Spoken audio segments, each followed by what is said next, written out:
Days later, the prince organized another royal hunt, hoping the forest air would clear his restless mind. Kambili rode beside him once again, though tension hung thick between them. Deep inside the forest, danger struck suddenly. A wounded leopard burst from the bushes, roaring violently toward the prince's horse. The guards reacted too slowly. The horse reared wildly. Prince Zain fell hard onto the ground. The leopard lunged. Without hesitation, Kambili jumped forward, drawing her dagger.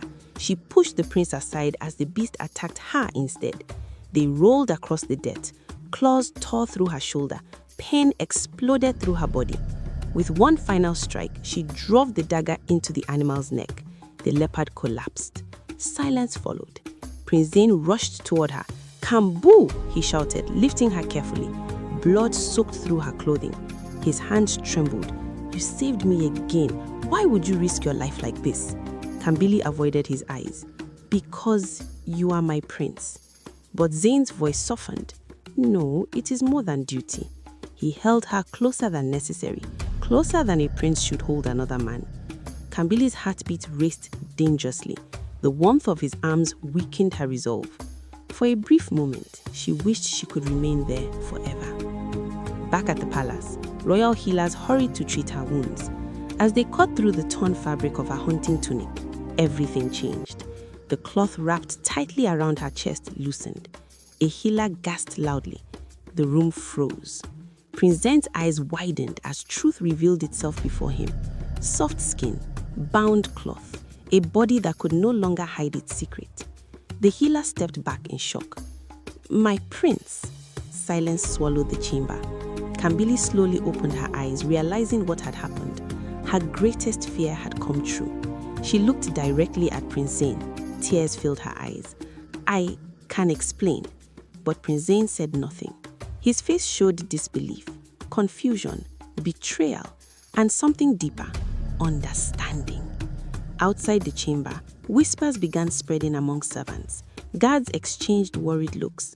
Because palace law was clear, deception within royal service was punishable, and worse still, a woman raised secretly inside the palace carried a mystery tied to the forbidden past. Prince Zain stepped backward slowly, his voice barely a whisper. "You are not Kambu." Kambili's tears fell freely. "No, my prince." The doors suddenly burst open. Royal guards stormed inside. "The king demands answers immediately." Kambili's blood ran cold as chains were brought forward, because at that very moment, the past her mother ran from had finally returned to claim her. The royal court had never gathered so urgently before. Drums echoed across the palace as guards dragged Kambili into the throne hall. Heavy chains bound her wrists, their cold weight reminding her of the fate her mother once escaped. Whispers filled the air. A woman disguised as a man. She deceived the prince. "This is treason." Kambili kept her head lowered as memories of her mother flooded her heart. So this is how it ends, she thought. At the far end of the hall sat the king, old, powerful, and feared. Beside him stood palace elders, the same men who protected the ancient laws of the kingdom. Prince Zain entered moments later. His face showed sleepless pain. Confusion still battled inside him, but one thing remained clear. Seeing Kambili in chains hurt more than betrayal. The king's voice thundered across the hall. "Who are you?" Kambili swallowed hard. Silence stretched. Finally, she lifted her head. "My name is Kambili, daughter of Adaize." The name struck the court like lightning. The elders exchanged frightened looks. One old elder rose immediately, his hands shaking. "Adaize," he whispered, "the maiden who escaped execution years ago?" Murmurs erupted. The king's expression darkened. "That woman broke sacred law and fled justice." Tears rolled down Kambili's cheeks.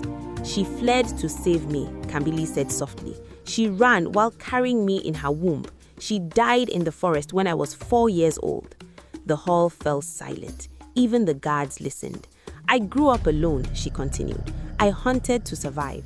I disguised myself because the world is dangerous for a woman without protection." Her voice trembled but did not break. "I never came to deceive the kingdom. I only wished to live." Pain filled her eyes as she looked at Prince Zain. "I never meant to deceive you, my prince." The eldest councilman struck his staff against the ground. "The law is clear.